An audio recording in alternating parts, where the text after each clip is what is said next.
Bab 67 Xiao Chen mengambil langkah panjang ke arah tangisan, menuju sisi timur kemah. Saat dia semakin dekat, tangisan sedih semakin keras. Ketika dia berada sekitar 400 meter dari sumber suara, Xiao Chen berhenti. Dia meringkas sen spiritualnya menjadi sebuah kolom dan mengulurkannya ke depan perlahan. Ketika mencapai 200 meter, Xiao Chen bisa merasakan sen spiritualnya terhalang oleh sesuatu. Puci. Xiao Chen berkonsentrasi dan membentuk sen spiritualnya ke dalam bentuk pedang. Perlahan-lahan menembus penghalang mencegahnya untuk melangkah lebih jauh. Setelah periode waktu tertentu, sen spiritualnya akhirnya tiba pada asal suara. Di alur depan, ada Martial Grandmaster mengenakan pakaian tangklen terbaring di tanah. Di depannya ada seekor burung hitam besar, yang menyambar sendiri organ-organ dalamnya. Xiao Chen sedikit mengernyit dan melihat ke atas. Ada sesosok manusia gelap melayang di udara. Dia lebih gelap dari malam, dan dia memberi perasaan yang sedalam dan jahat seperti lubang hitam. Meskipun itu sangat aneh, Xiao Chen bisa merasakan perasaan kelemahan ekstrim yang datang dari tubuh orang itu. Dia harus terluka parah. Setelah bersembunyi selama 3 hari, akhirnya aku menemukannya. Xiao Chen mendengar sosok gelap itu tertawa dan bergumam pada dirinya sendiri. Tawa dalam kegelapan malam terdengar seperti berasal dari neraka, dan sangat suram. Tiba-tiba, ki hitam datang dari tubuh pembudidaya di tanah dan masuk ke tubuh yang lain. Ekspresi kegembiraan ekstrim muncul di wajahnya, seolah-olah dia bisa merasakan kelezatan saat burung aneh itu memakan organ dalam. Bahkan Xiao Chen bisa merasakannya ketika luka di tubuh sosok gelap mulai pulih secara signifikan ketika ki hitam memasuki mereka. Dia benar-benar mengandalkan konsumsi organ internal manusia untuk memulihkan lukanya. Itu benar-benar luar biasa. Ketika ki hitam itu bubar, pembudidaya kelantang di tanah tidak lagi mengeluarkan suara. Burung hitam besar terbang ke kaki sosok gelap dengan suara, "Sua." Xiao Chen sangat terkejut. Dia yakin bahwa burung besar ini adalah binatang iblis. Orang ini sebenarnya bisa menunggang binatang iblis. Ini adalah sesuatu yang belum pernah dia dengar sebelumnya. Aku awalnya berpikir bahwa kematian pasti menantikan aku. Siapa tahu aku akan mengalami makanan ini. Betapa tak terduga untuk raja ini. Pria itu tersenyum, merasa senang dengan dirinya sendiri ketika dia berdiri di atas burung besar itu. Tiba-tiba, kulitnya berubah. Dia menatap kolom Xiao Chen dari sen spiritual. Matanya memancarkan cahaya yang dalam. Dan seolah-olah dia bisa melihat melalui sen spiritual Xiao Chen yang tak berbentuk. Xiao Chen dengan cepat menyebabkan sen spiritualnya berubah menjadi pedang kecil dan bersembunyi di balik pohon besar. Diam-diam mengamati orang itu. Setelah pria itu melihat sen spiritual Xiao Chen, sepertinya dia ingat sesuatu yang mengerikan. Ekspresi ketakutan melintasi wajahnya. Mengendarai burung iblis, dia melarikan diri seolah-olah dia dalam keadaan menyesal. Itu sangat cepat, seperti sambaran petir hitam, meninggalkan garis-garis gelap yang tak terhitung jumlahnya di hutan. Dia berhasil meninggalkan kisaran yang bisa diamati oleh sen spiritual Xiao Chen. Xiao Chen tidak berani maju terburu-buru. Dia perlahan mendekati petani kelantang yang mati hanya setelah pria itu sudah lama pergi. Keadaannya persis sama dengan 2 mayat lainnya yang mereka temukan. Dari kelihatannya, mereka telah mati sementara burung memakan mereka. Orang ini dapat dengan mudah membunuh 3 Martial Grandmaster meskipun kondisinya sangat parah. Di alam menakutkan apa dia? Xiao Chen merasa takut hanya memikirkannya. Terlepas dari situasinya, pria aneh ini telah membantu Xiao Chen secara tidak langsung menghilangkan beberapa masalah. Jika ketiga Martial Grandmaster muncul untuk membunuh Xiao Chen dan rekan-rekannya, mereka tidak akan selamat. Mengingat pikirannya, Xiao Chen mengabaikan tubuh di tanah dan dengan cepat kembali ke kamp. Xiao Chen untuk sementara waktu menyembunyikan masalah ini dari Xiao Yulan ketika dia menginterogasinya. Dia merasa masalah ini sangat aneh. Untuk berpikir bahwa sebenarnya ada seseorang yang bisa mengendalikan binatang iblis. Sebelum dia mengklarifikasi ini, Xiao Chen memutuskan untuk sementara waktu tidak memberitahu yang lain. Sekitar tengah malam mereka berdua memanggil seseorang untuk mengambil alih giliran kerja mereka. Setelah beristirahat selama 4 jam, Langit sudah cerah. Tentu saja. Di dalam hutan suram. Masih gelap dan suram. Visibilitasnya tidak lebih baik daripada saat malam. Namun, setidaknya tidak sedingin malam hari. Xiao Chen bergerak di sekitar lengan kirinya. Dengan pil pengisian darah dia merasa bahwa tidak ada masalah besar dengan itu. Esens tidak dapat mengalir dengan lancar. Tetapi yang terbaik adalah tidak membuat gerakan berlebihan untuk saat ini. Orang-orang lain di pondok kayu itu masih tidur. Karena tidak ada sinar matahari yang menyinari pondok kayu untuk membangunkan mereka. Mereka semua tertidur lelap. Dengan demikian, Xiao Chen membangunkan semua orang. Setelah selesai mencuci, mereka mulai menugaskan orang ke dalam kelompok. Ketika mereka dibagi menjadi beberapa kelompok, Xiao Linger mengindikasikan bahwa dia ingin berada dalam kelompok Xiao Chen. Bahkan ada beberapa orang lain yang mengekspresikan pikiran yang sama. Ini menyebabkan Xiao Chen merasa sakit kepala. Akhirnya, ia memutuskan untuk menggabungkan kelompok Xiao Yulan dan Xiao Jian. Dengan cara ini, kekuatan kedua kelompok akan serupa. Pada akhirnya, Xiao Linger masih ditugaskan di kelompok Xiao Chen. Xiao Chen memimpin 4 orang dan menuju ke selatan. Dia memutuskan untuk memulai dengan Fire Lizard. Ini karena dia sudah membunuh beberapa dan memiliki pengalaman dengan mereka. Dia melepaskan sense spiritualnya dan segera berhasil menemukan kadal api di atas pohon besar. Tunggu di sini dulu. Xiao Chen memanggil dan meminta kelompok itu berhenti. Brother Xiao Chen, mengapa kita berhenti? Apakah ada binatang iblis? Di mana itu? Xiao Ling bertanya dengan cara yang aneh. Matanya melihat sekeliling, mencari sekelilingnya. Xiao Chen tersenyum. Berhentilah mencarinya. Tepat di atasmu. Xiao Ling terkejut ketika dia mendengar ini dan mundur beberapa langkah mundur. Xiao Chen mengangkat kepalanya dan melihat bahwa cabang-cabang pohon saling silang dengan cara yang rumit, menyebabkan langit menjadi tersembunyi dan terlihat sangat misterius. Ini adalah hutan suram. Selain dari bahaya yang datang dari sekitar kamu, orang juga harus memperhatikan apa yang ada di atas. Senyum Xiao Chen memudar ketika dia membuka mulut untuk berkata, "Kalian semua, mundur selangkah." Setelah dia mengatakan itu, tubuhnya menghilang dari tempat aslinya. Lampu listrik yang terang bersinar dalam kegelapan. Mereka samar-samar bisa melihat Xiao Chen memegang Lunar Shadow Saber, melompat dari cabang pohon ke cabang pohon. Ketika lampu listrik memudar, hutan kembali ke kondisi semula yang gelap.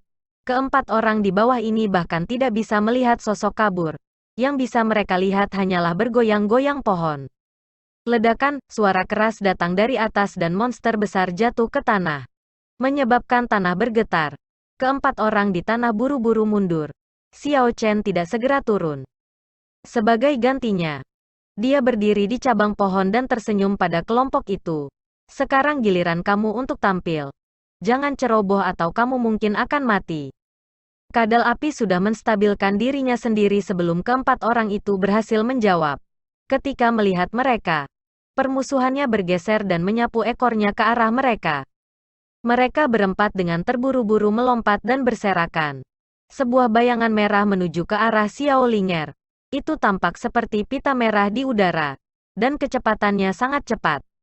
Apa yang membuat Xiao Chen merasa terkejut adalah bahwa, meskipun Xiao Ling biasanya tampak aneh, refleksnya sangat cepat. Dia mendorong tanah dengan ringan dengan kakinya dan tubuhnya dengan gesit menghindari serangan itu. Dia bahkan menebas lidah merah, menciptakan luka pada saat dia berbalik. Kadal api ini jelas lebih kuat daripada yang telah bertemu Xiao Chen sebelumnya. Ketangguhan lidahnya sangat kuat. Senjata roh Xiao Ling tidak memiliki cara untuk memecahnya. Mereka berempat dikejar-kejar oleh kadal api. Mengutuk Xiao Chen di hati mereka, merasa bahwa dia sangat tercela. Banyak dari mereka menyesal memilih untuk mengikuti Xiao Chen. Tidak ada yang mengira Xiao Chen akan mengabaikan mereka setelah menarik Fire Lizard. Mereka yang awalnya berencana mengandalkan Xiao Chen menyesali keputusan mereka. Waktu perlahan berlalu dan sesuatu yang menyebabkan mereka berempat ingin muntah darah terjadi. Xiao Chen mengeluarkan sebotol anggur dari cincin semesta dan mulai minum di cabang pohon. Xiao Chen, kamu terlalu tercela. Setelah melihat bahwa kami dikejar dengan cara yang begitu menyedihkan, kamu masih tidak melakukan langkah apapun untuk membantu kami. Akhirnya seseorang di bawah tidak bisa lagi mentolerir dan memarahinya. Memang, kakak Xiao Chen, kamu terlalu berhati. Linger awalnya sedikit menyukaimu. Tapi sekarang, aku benci melihatmu, kata Xiao Ling dengan sengit, tetapi dengan cemberut. Xiao Chen tidak menjawab dan mengungkapkan senyum samar dan acuh tak acuh. Setelah mereka mengatasi guncangan awal, mereka akhirnya mencapai kecepatan. Mereka meninggalkan luka dengan berbagai tingkat pada tubuh Fire Lizard. Setelah mereka berempat ditabrak ekor kadal api beberapa kali, ada dua yang meneteskan darah di sudut mulut mereka. Namun, Xiao Chen masih tidak bergerak. Ini adalah cobaan mereka. Jika dia bergerak, maka tidak ada tujuan untuk ini. Jalur bela diri bergantung pada pemahaman yang dicapai saat mereka berada di tengah situasi hidup dan mati. Itu tidak dapat dicapai dengan bantuan orang lain. Bang, Xiao Linger tidak dapat menghindar sekali lagi dan ditabrak oleh ekor kadal api. Dia memuntahkan seteguk darah. Melihat ini, Xiao Chen merasa bahwa dia tidak tahan lagi. Namun, sesuatu terjadi yang mengejutkan Xiao Chen. Gadis ini tidak menangis. Wajahnya yang cantik dipenuhi dengan tekad yang teguh. Dia tidak terlihat seperti dirinya yang aneh dan biasanya. Teknik bela diri. Cloud Breaking Refreshing Breeze Chop. Xiao Linger sebenarnya menggunakan teknik bela diri di udara. Itu benar-benar luar biasa. Pedang di tangannya seperti bris pemecah awan yang memecah awan. Dan dengan kilatan putih, ekor kadal dipotong menjadi dua bagian. Xiao Linger mendarat dengan kuat di tanah dan menyeka darah dari sudut bibirnya. Lalu dia membuat wajah pada Xiao Chen yang menyebabkannya berfluktuasi antara tawa dan air mata. Sua, orang lain meledak dan mampu memecah senjata terbesar kadal api. Lidahnya merah. Sekarang, Fire Lizard telah kehilangan dua gerakan terbesarnya. Semangat semua orang melonjak. Membunuh, membunuh, membunuh. Semua orang bersemangat dan mulai mengeksekusi teknik bela diri mereka. Melelahkan esens mereka. Mereka benar-benar berhasil melakukan upaya binatang iblis yang menakutkan ini untuk mengalahkan mundur tergesa-gesa. Dan dalam waktu singkat itu tidak lagi memiliki tampilan awal yang mengesankan. Karena aku dikejar oleh kamu sebelumnya dengan sangat menyedihkan. Aku pasti harus membunuh kamu hari ini. Tepat ketika Fire Lizard akan mati. Panah es mengeluarkan sinar dingin dan terbang dari tempat yang jauh. Dengan suara, "Sua," ia membunuh Fire Lizard. Ki dingin menyebar ke seluruh tubuh Fire Lizard. Itu menyebabkan semua ki hitam di tubuhnya dikeluarkan. Setelah itu, Fire Lizard langsung berubah menjadi patung es. Ki dingin itu sangat mengancam. Semua orang terkejut dan tidak mengerti apa yang sedang terjadi. Bang, Xiao Chen melompat turun dari pohon dan melepaskan aliran api ungu. Bertabrakan dengan panah es kedua yang datang dari kejauhan. Menghasilkan ledakan hebat. Es lenyap menjadi tidak ada apa-apa. Tetapi Purple Thunder True Fire tidak melemah sama sekali dan terus terbang ke depan. Ledakan. Setelah beberapa saat, ada ledakan lain datang dari depan. Ada suara langkah kaki dari sekelompok orang yang datang ke arah mereka. Bab 68 Orang-orang Kelantang, itulah Tang Feng. Ketika sekelompok orang mendekat Xiao Chen dan yang lainnya dapat dengan cepat mengidentifikasi mereka. Grup Tang Clan juga terdiri dari 5 orang. Tang Feng memegang busur terbuat dari kristal es. Ketika mereka berada sekitar 100 meter jauhnya, mereka berhenti bergerak. Ketika dia melihat Xiao Chen, ekspresi kaget muncul di wajahnya untuk sementara waktu. Setelah sekian lama, dia tersenyum. Jadi saudara Xiao ada di sini. Kebetulan sekali. Maafkan aku. Tetapi iblis inti kadal api ini adalah milik kami. Mendengar apa yang dia katakan, beberapa murid Xiao Clan di belakang Xiao Chen merasa marah. Setelah berjuang setengah hari, orang ini datang dan mengambilnya. Sangat tidak pantas. Xiao Ling sedikit mengerutkan kening dan berkata dengan mengejek, "Jika kamu punya nyali, maka sisihkan busurmu dan datang ke sini." Orang-orang yang tersisa juga meraung. Jelas bagi mereka bahwa busur kristal es di tangan Tang Feng tidak biasa. Melihat dia berdiri sejauh ini, jelas bahwa dia sangat berhati-hati. Tang Feng bermain dengan busur kristal es di tangannya. Mengungkapkan senyum acuh tak acuh. Saudara Xiao. Anggota klan Xiao kamu ditekan ke titik di mana mereka tidak bisa membalas. Panah aku bisa dikatakan penyelamat mereka. Menyerahkan kor iblis kecil kepadaku tidak akan terlalu tidak masuk akal. Ini sangat tidak masuk akal. Xiao Chen tidak bisa diganggu untuk bermain permainan kata dengannya dan terus berkata dengan acuh tak acuh. Jika mereka tidak terluka parah kadal api ini di tempat pertama, apakah kamu pikir kamu bisa membunuhnya hanya dengan satu panah? Aku sudah mengabaikan masalah tindakanmu yang mengganggu persidangan kami. Namun, sekarang kamu ingin terlibat dalam beberapa obrolan fasih di depan aku? Segera enyahlah. Kulit Tang Feng berubah. Dia awalnya berpikir bahwa kelompok Xiao Chen sudah dihilangkan oleh para tetua klan Zhang dan klan Tang. Niatnya datang ke sini hanya untuk bertemu dengan para tetua ini. Dia tidak pernah mengira Xiao Chen akan benar-benar berdiri tepat di depannya. Masih hidup dan sehat. Berpikir sangat keras. Tang Feng berkata dengan dingin. Xiao Chen, kamu terlalu meremehkan kekuatanku. Apakah kamu berani menerima 3 anak panah aku? Jika kamu mampu, maka aku akan segera pergi. Kami akan menerimanya. Kenapa tidak? Bahkan 10 panah tidak akan menjadi masalah. Apakah kamu pikir tetua brother Xiao Chen takut kepada kamu? Suara merdu Xiao Ling menjawab Tang Feng sebelum Xiao Chen bisa mengatakan apa-apa. Tetua brother Xiao Chen, kamu harus melakukan yang terbaik. Jangan biarkan orang ini menjadi terlalu sombong, kata Xiao Ling kepada Xiao Chen dengan cara yang biasa dan aneh. Xiao Chen memutar matanya ke arahnya. Gadis ini jelas hanya berusaha membalas dendam. Dia dimasukkan ke dalam keadaan sengsara oleh kadal api sebelumnya. Dan sekarang ada kesempatan baginya untuk membalas dendam. Dia langsung meraihnya. Untuk menghadapi seseorang yang menggunakan serangan jarak jauh seperti Tang Feng, seseorang harus cepat mendekat dan menyelesaikannya dengan cepat. Tidak memberinya kesempatan untuk membuat jarak di antara mereka. Sama seperti sekarang. Berdiri di tempat mereka menunggu untuk menembaknya tidak diragukan lagi metode yang paling bodoh. Xiao Chen, aku tidak akan menembak lebih dari apa yang aku katakan. Hanya 3 panah. Jika kamu bisa menahan 3 panah milikku, aku akan segera pergi. Apakah kamu berani setuju? Melihat Xiao Chen tidak mengatakan apa-apa, Tang Feng menggunakan metode paling vulgar untuk membuatnya gelisah dalam melakukan apa yang diinginkannya. Sejak Tang Feng muncul, sense spiritual Xiao Chen tidak meninggalkan busur kristal es di tangan Tang Feng. Cold Qi mengalir di haluan itu, dan es yang dikaitkan energi spiritual tanpa henti berkumpul di dalamnya.